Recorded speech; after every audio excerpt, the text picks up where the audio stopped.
Good morning students. हम लोग आवर्त सारणी पढ़ रहे थे और आवर्त सारणी का लेक्चर नंबर 5 आज मुझे आपको बताना है, जिसमें इससे पहले मैंने आपको आधुनिक आवर्त सारणी के बारे में समझा दिया था, ब्लॉक्स बता दिए थे और किसी तत्व का आवर्त सारणी में स्थान निकालना भी समझा दिया था। अब हम आज जिस टॉपिक को पढ़ने जा रहे हैं उसका नाम है परिरक्षण प्रभाव। तो चलिए, शील्डिंग इफेक्ट, स्क्रीनिंग इफेक्ट या परिरक्षण प्रभाव, इसको पढ़िए क्या चीज है। तो आज जिसकी चर्चा करने जा रहा हूं मैं, उसको कहते हैं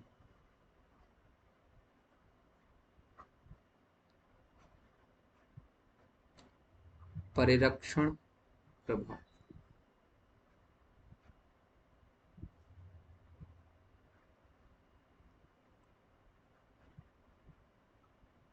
स्क्रीनिंग इफेक्ट,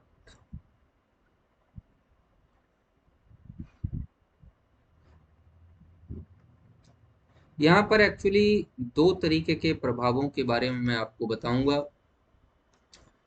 एक का नाम है परिरक्षण प्रभाव और एक का नाम है भेदन क्षमता। दोनों की बातचीत करेंगे। देखिए, पहले परिरक्षण प्रभाव समझिए क्या चीज होती है। ये नाभिक है और इसके बाहर कोश, जिनमें इलेक्ट्रॉन उपस्थित।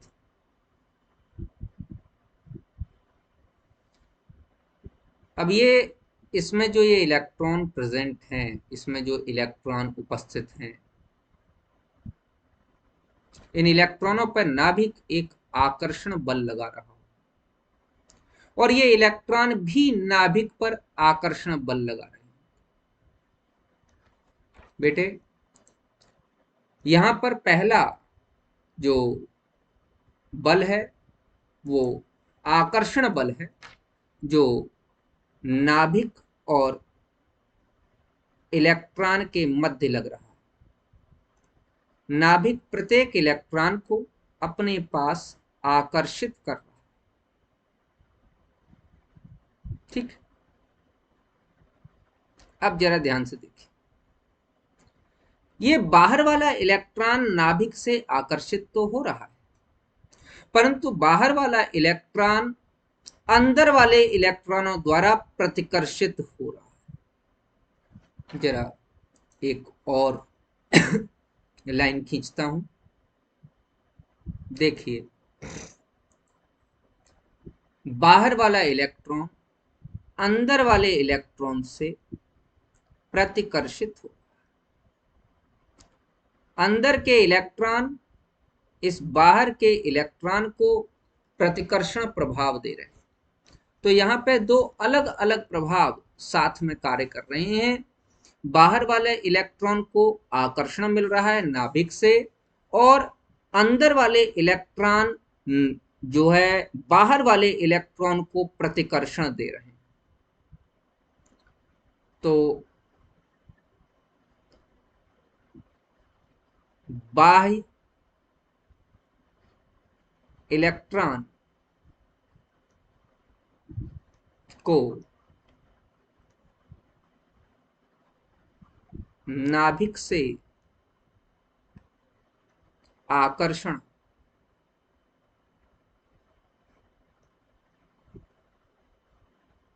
प्राप्त होता है, परंतु साथ ही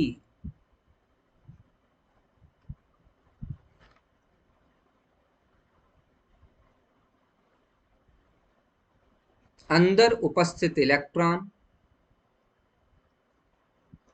इसे प्रतिकर्षित कर रहे हैं।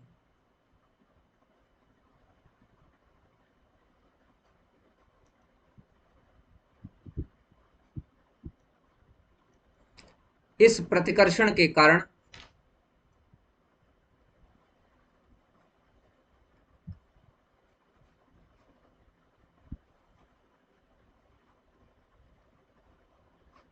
नाभिक बाह्य इलेक्ट्रॉन पर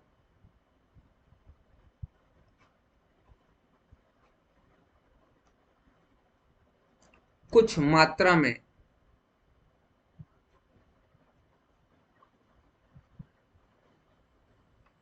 कम बल लगाता है, यह प्रभाव ही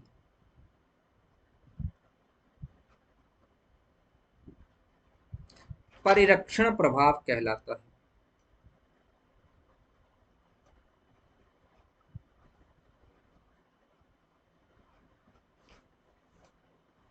कहलाता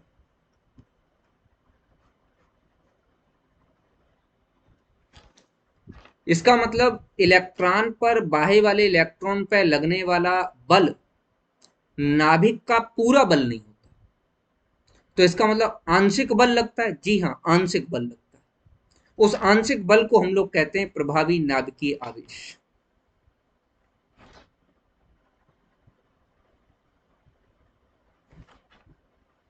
जेड इफेक्टिव मतलब प्रभावी नाभिकीय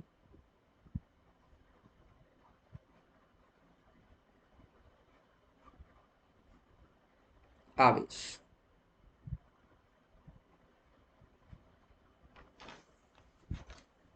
जेड इफेक्टिव का मान क्या हो जाएगा? मान हो जाएगा जेड नाभिकीय आवेश माइनस सिग्मा, जहां सिग्मा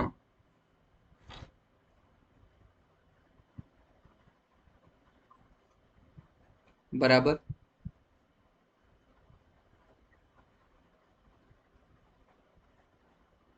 परिरक्षण स्थिरांक।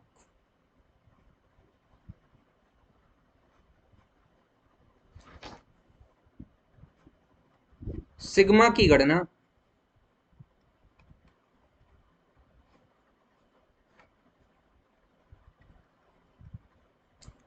स्लैटर्स रूल से की जा सकती।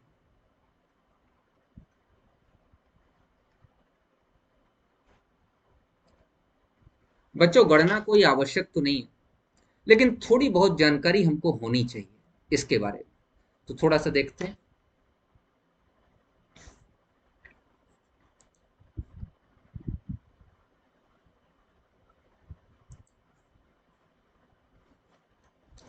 रूल नंबर 1,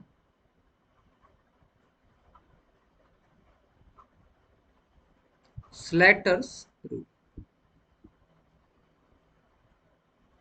नंबर 1, ये सिर्फ हीलियम के लिए काम करता है। यदि 1s ही बाह्य कोश है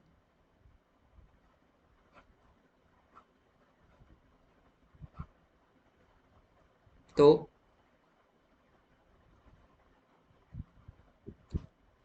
प्रत्येक इलेक्ट्रॉन के लिए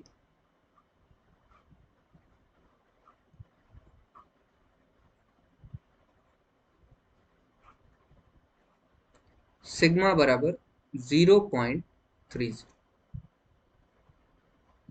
नंबर दूसरा,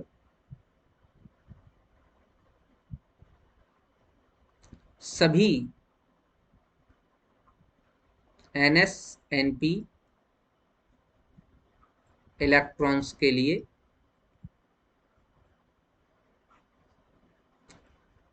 सिग्मा बराबर 0.35। तीसरा, सभी n-1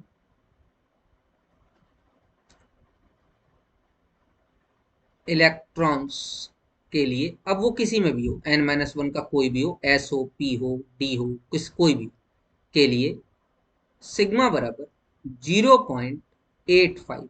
ये ध्यान रखना, प्रति इलेक्ट्रॉन, प्रति इलेक्ट्रॉन।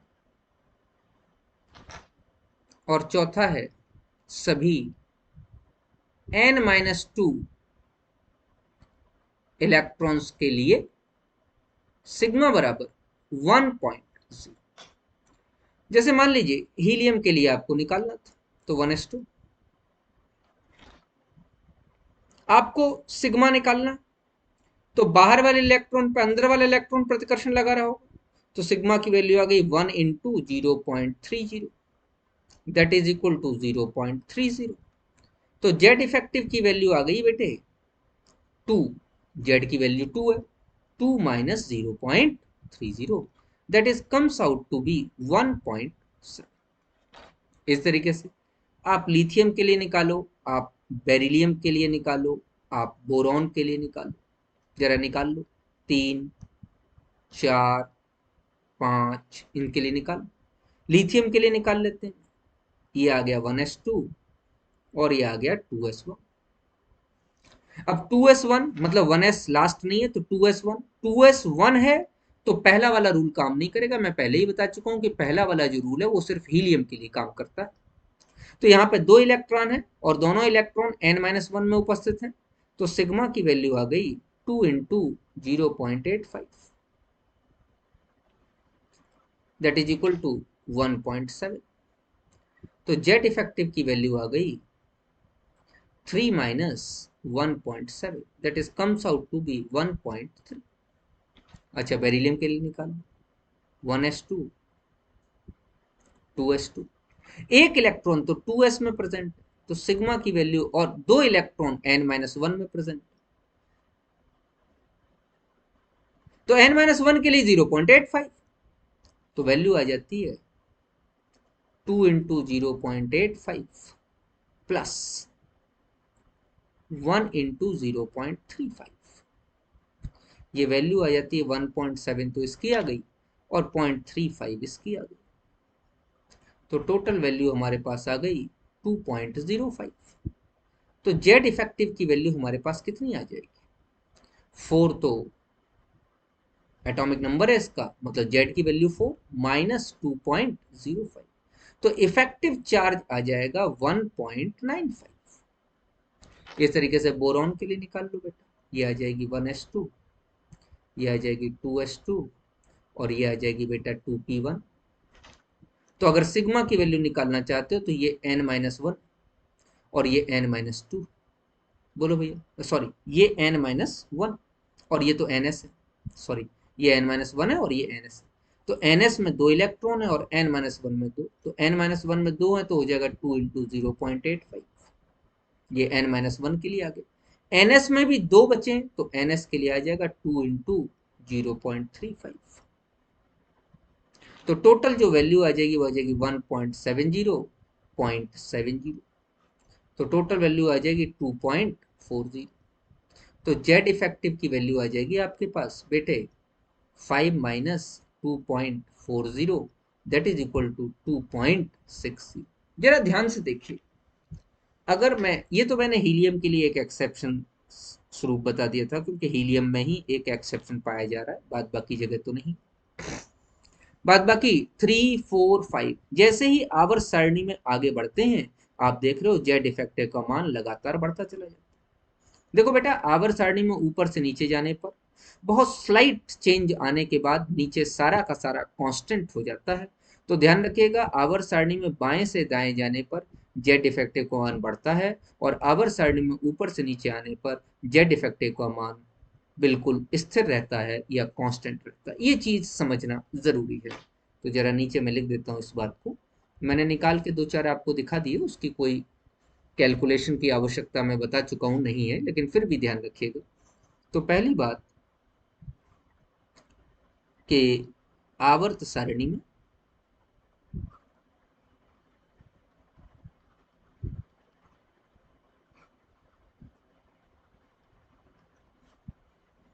बाएं से दाएं जाने पर जेड इफेक्टिव का मान, प्रभावी नाभिकीय आवेश का मान बढ़ता है। और दूसरी बात, आवर्त सारणी में वर्ग में, ये तो आवर्त में है, वर्ग में, ऊपर से नीचे जाने पर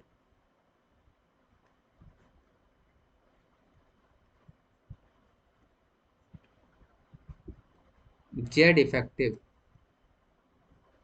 का मान स्थिर रहता है।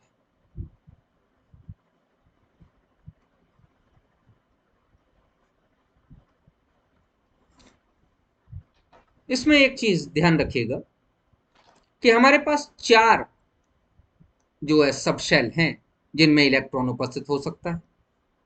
एक है एस, एस सब शेल सबसे ज्यादा घनी सांद्रित अवस्था में है। क्यों? किसी भी तरीके का कोई गैप नहीं है, स्फेरिकली सिमेट्रिकल, गोलाकार सममित अवस्था है, ये एस है, और ये गोलाकार सममित है, तो डिफ्यूज्ड नहीं है, ये बड़ा घना व्यवस्था है इसकी। तो अगर नाभिकीय आवेश इस तक पहुंचेगा तो ये बहुत ताकत से उसे पकड़ लेगा, इसे निकलने नहीं देगा। अच्छा, अगर पी की मैं बात करूं, डंबलाकार, ये पी है, यही तो होता है डंबलाकार।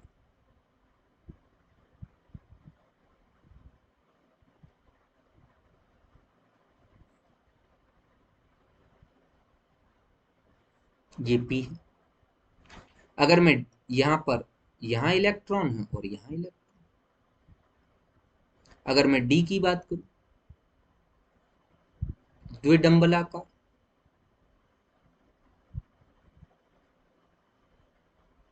ध्यान दीजिए,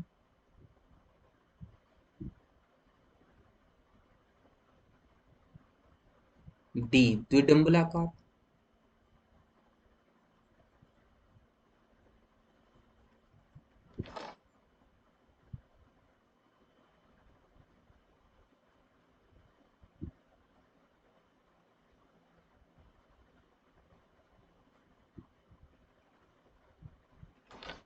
और अगर मैं एफ की बात करूं,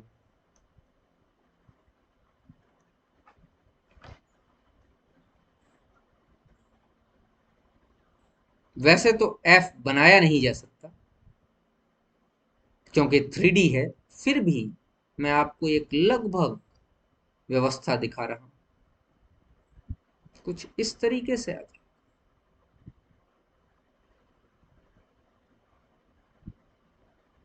ये और ज्यादा बड़ा और ज्यादा डिफ्यूज्ड है, घना नहीं है, दूर दूर है सब। तो अगर इस स्थिति की बात की जाए तो इसमें से बहुत सारी जगह है जहां से नाभिकीय आवेश बाहर निकल जाएगा और ये नाभिकीय आवेश को रोकने में कामयाब इतना अच्छा नहीं हो पाएगा। 3D स्ट्रक्चर होता है, 3D ज्यामिति। तो एस सर्वाधिक घना है, इसीलिए जो हमारे पास स्क्रीनिंग इफेक्ट, परिरक्षण प्रभाव में परिरक्षण क्षमता की बात की जाए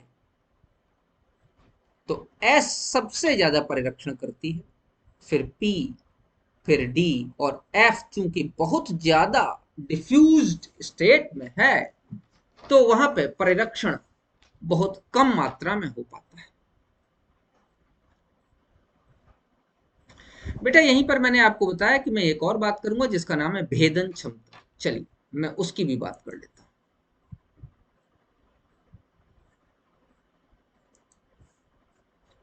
अगर मैं यहां पर भेदन क्षमता की बात करूं,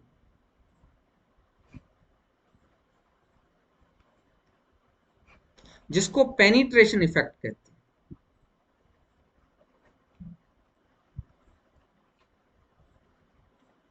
इफेक्ट की जगह क्षमता कह रहे हो तो पावर कह लो। पेनिट्रेशन भी एस का ही सबसे ज्यादा होता है, फिर पी का, फिर डी का और एफ का सबसे कम। तो इन दोनों में अंतर क्या है? परिरक्षण का मतलब एस का इलेक्ट्रॉन कितनी तीव्रता के साथ रिपेल कर सकता है बाहर वाले इलेक्ट्रॉन को और नाभिक के आकर्षण को बाहर पहुंचने से रोकता है। लेकिन भेदन क्षमता का क्या मतलब है? भेदन क्षमता का मतलब है कि एस कितनी ताकत से नाभिकीय आकर्षण को अपने पास रख लेता है। तो एस हर एक कोश में पहला उपकोश है, फिर पी, फिर डी, फिर एफ, मतलब एस नाभिक के सबसे पास। तो अपने आप भेदन क्षमता भी उसी की ज्यादा होगी, क्योंकि नाभिक उसके सबसे करीब है, तो उसको सबसे ज्यादा प्यार से आकर्षित कर लेगा। तो सीधी सीधी बात है, परिरक्षण क्षमता और भेदन क्षमता में एक बहुत पैना अंतर है। बस ध्यान रखिएगा कि दोनों का ऑर्डर सेम होता है। परिरक्षण क्षमता का मतलब वह रिपल्सन पावर जो बाहर के जो इलेक्ट्रॉन है उस पर अंदर के इलेक्ट्रॉन लगा रहे, और भेदन क्षमता का मतलब न्यूक्लियस नाभिक के आकर्षण को वह कितनी ताकत से पकड़ रहा है। इसको हम लोग भेदन क्षमता कहते हैं। ठीक है बच्चे, नेक्स्ट।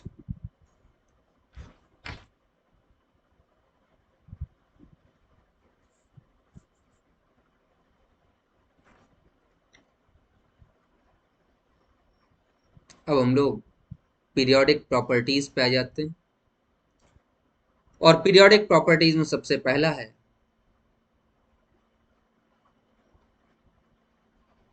परमाणु त्रिज्या, एटॉमिक रेडियाई या परमाणु आकार।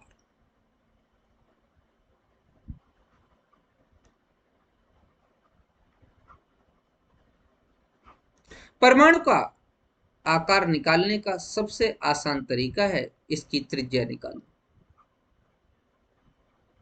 अब त्रिज्या क्या चीज? ये नाभिक, इस नाभिक में ये आपके कोश हैं,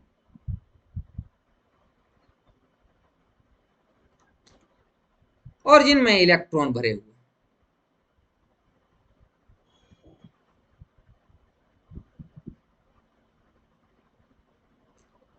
अगर मैं त्रिज्या निकालना चाहता हूं तो मुझे सामान्य भाषा में ये कह देना चाहिए कि बाह्य इलेक्ट्रॉन से लेकर नाभिक के बीच की जो दूरी है वही त्रिज्या है। तो चलिए मैं इसको इस तरीके से कह देता हूं कि बाह्य इलेक्ट्रॉन से नाभिक के तक की जो दूरी है इसी को हम आर या परमाणु त्रिज्या कहते हैं।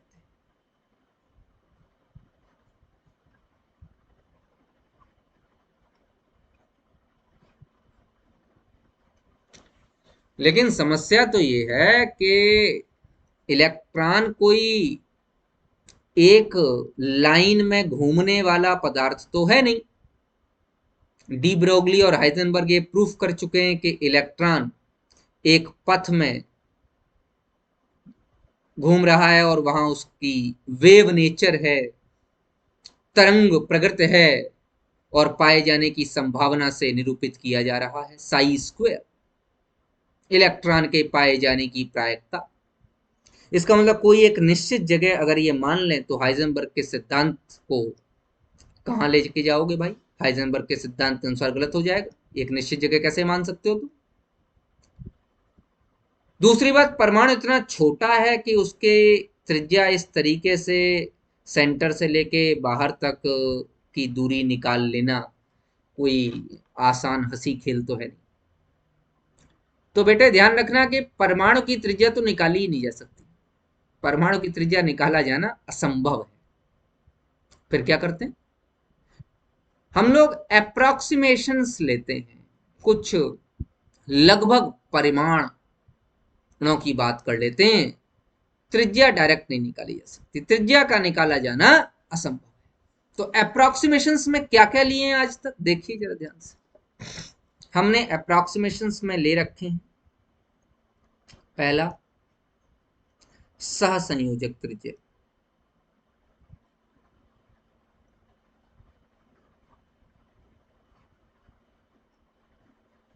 सहसंयोजक कोवेलेंट रेडियस।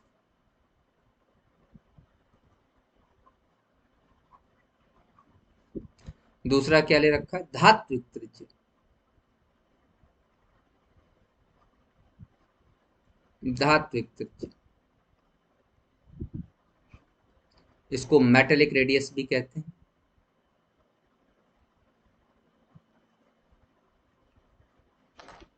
और तीसरा क्या ले रखा है? वान डर वाल त्रिज्या।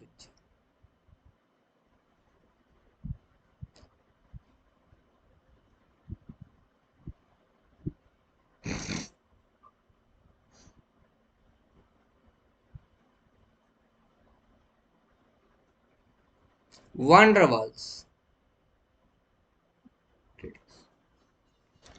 इन तीनों की बात करेंगे और इन्हीं के आधार पर परमाणु त्रिज्या की बात करेंगे। नंबर पहला,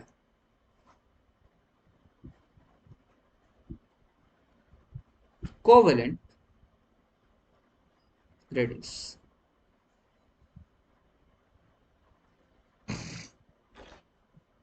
दो परमाणु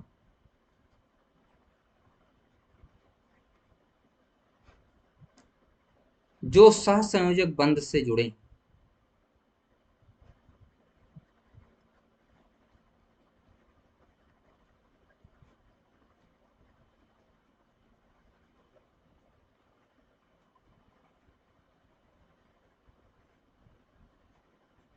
बंधित हैं, उनके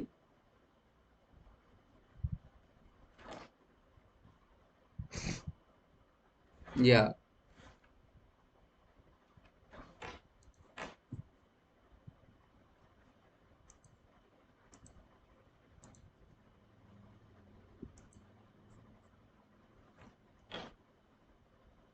उनकी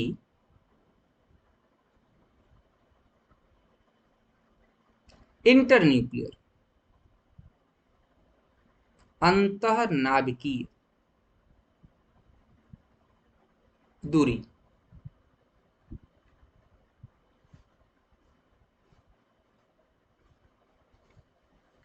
का आधा भाग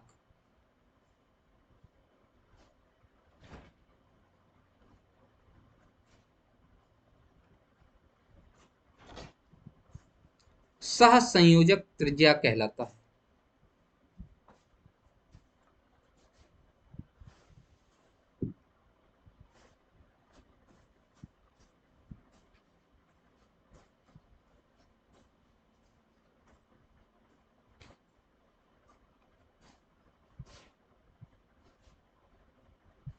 देखिए जरा ध्यान से,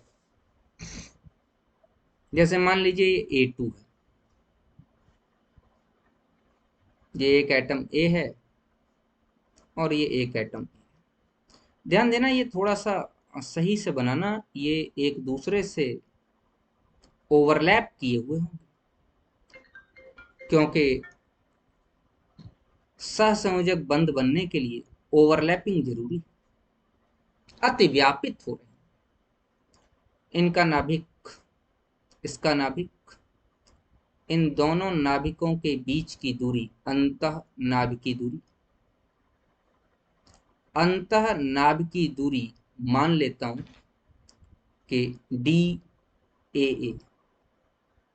तो अगर त्रिज्या RA निकालना चाहते हो तो वो हो जाएगा DAA बटा 2। अच्छा, मान लो कि दोनों A न हो तो अंतर्नाभिकीय दूरी कैसे निकालोगे? क्योंकि अंतर्नाभिकीय दूरी ही तो बंध लंबाई। चलो मान लेता हूं एक A है और एक B है। ऐसा कोई मॉलिक्यूल, पहला मॉलिक्यूल मैंने क्या क्या लिया था? A2। अब मैंने मॉलिक्यूल क्या लिया है? AB। इसमें पहला केस मैं ले लेता हूं कि A तथा B की EN मतलब इलेक्ट्रोनेगेटिविटी, विद्युत ऋणात्मकताएं लगभग समान, लगभग समान। तो अगर ए और बी की विद्युत ऋणात्मकताएं लगभग समान हैं तो सेम वही इस तरीके से बनेगा, और ये ए है और ये बी है, मैं ये ए और ये बी, इनके बीच की दूरी ले लेते हैं, को डी ए बी कहेंगे। ये डी ए बी का मान जो होगा, ध्यान रखिएगा, ये जो डी ए बी का मान होगा, ये मान होगा R A plus R B.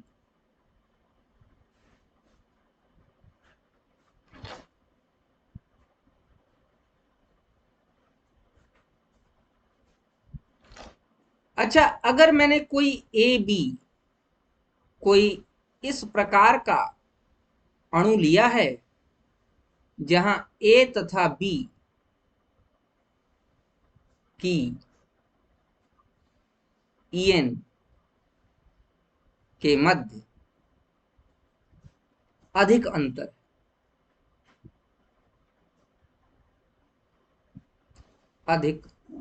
है, तो डी ए बी का मान क्या हो जाएगा? अगर ए और बी की विद्युत ऋणात्मकताओं में अधिक अंतर है, ए अधिक विद्युत ऋणात्मक है, बी कम विद्युत ऋणात्मक है, तो बेटा D A B R A plus R B के बराबर नहीं होगा।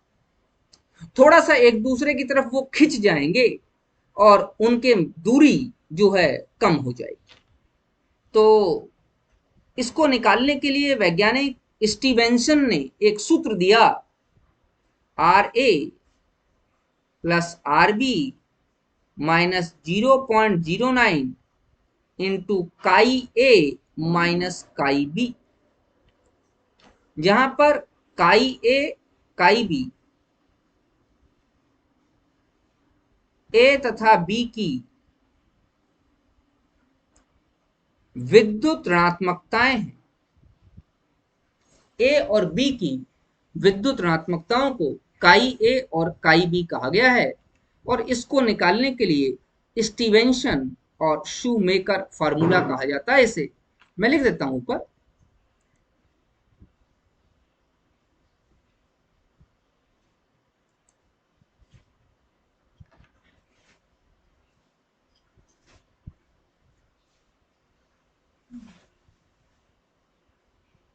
स्टीवेंसन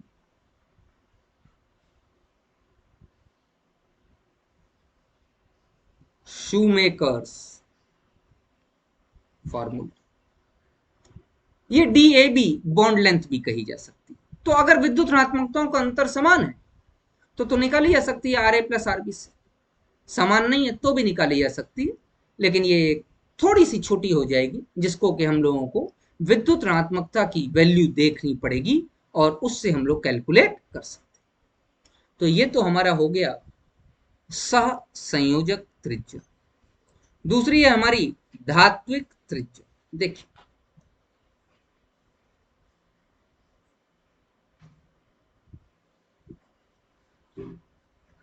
देखो बेटा, मेटेलिक रेडियस या धात्विक त्रिज्या जो होती है,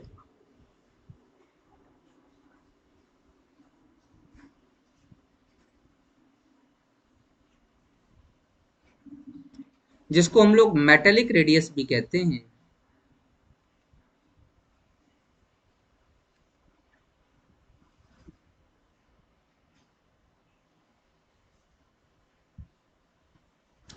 मेटल्स क्रिस्टल फॉर्म में होते हैं तो एक दूसरे से सिर्फ टच करेंगे, कभी भी ओवरलैप नहीं करेंगे। तो अगर ये दो मेटेलिक एटम्स हैं तो इनके बीच की दूरी का आधा भाग,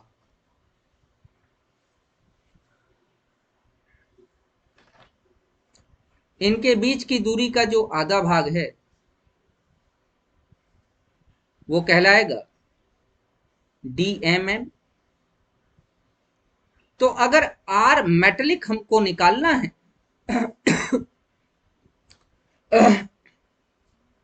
तो बीच की दूरी है डी एम एम बटा 2, तो ये आर मेटेलिक हो जाए।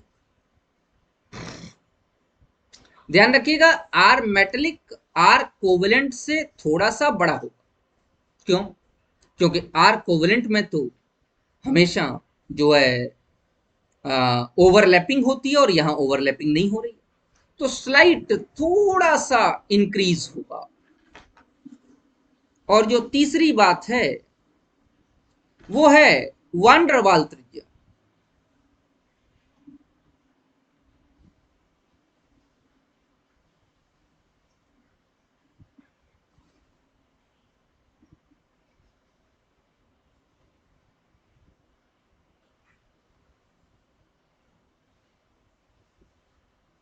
वान डर वाल्स रेडियस,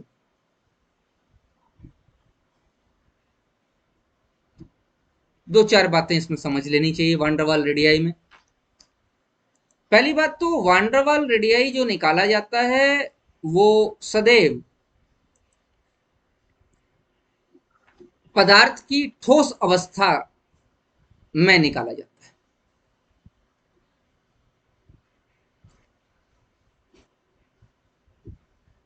यह पदार्थ की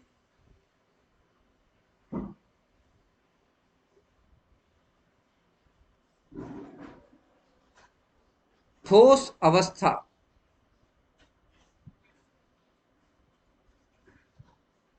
में ज्ञात किया जाएगा।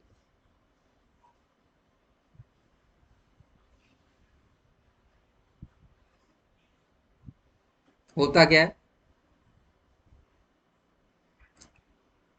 दो अबंधित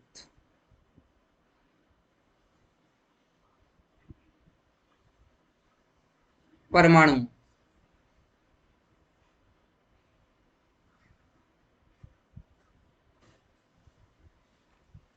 के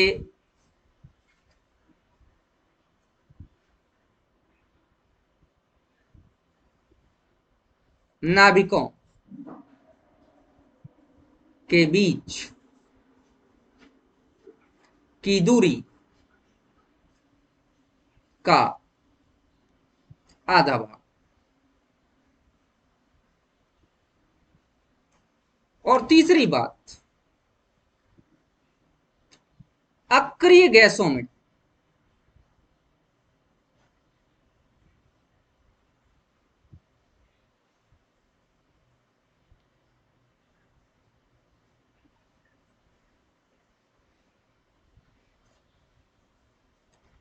वान डर वाल त्रिज्या ही ज्ञात की जाएगी। क्यों?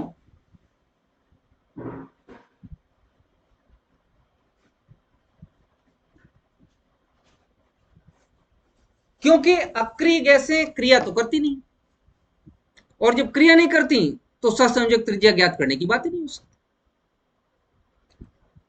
अच्छा, ठोस अवस्था में क्यों? देखो बेटा, अगर गैसीय अवस्था होगी तो वो अपने आप ही बहुत दूर दूर पहुंच जाएंगी, और जब वे अपने आप बहुत दूर दूर पहुंच जाएंगी तो एक मॉलिक्यूल इधर है, एक है, दूसरा मॉलिक्यूल बहुत दूर है, तो उनके बीच की दूरी बहुत बड़ी हो जाएगी।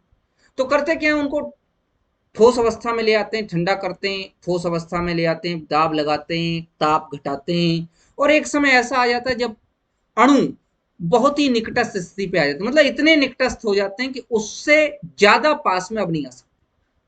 तो जरा निकाल के देखते हैं। मान लीजिए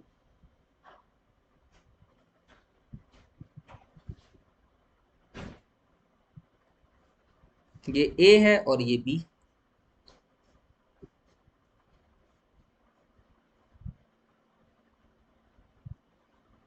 ये बी है और ये ए, ये ए है और ये बी। तो इस बी और इस बी के बीच की दूरी का, ये दूरी बढ़ भी गई, आपको दिखाई दे रही, इसको डी बी बी कहेंगे। इस ए और इस ए के बीच की दूरी, नाभिक के बीच की दूरी, इसको डी ए ए कहेंगे। तो जो आर वांडरवाल होगी,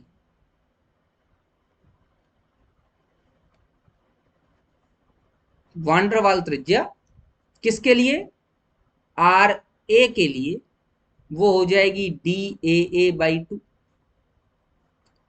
और आर बी के लिए जो हो जाएगी वो हो जाएगी डी बी बी बाई 2।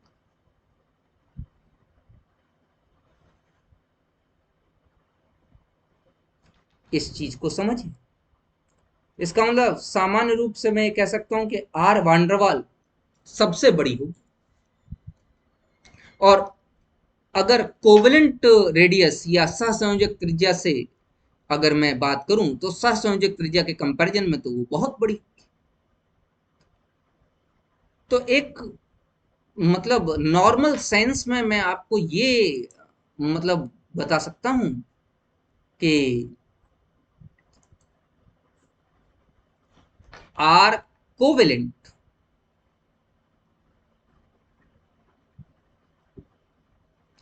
काफी छोटा होगा आर वांडरवाल्स।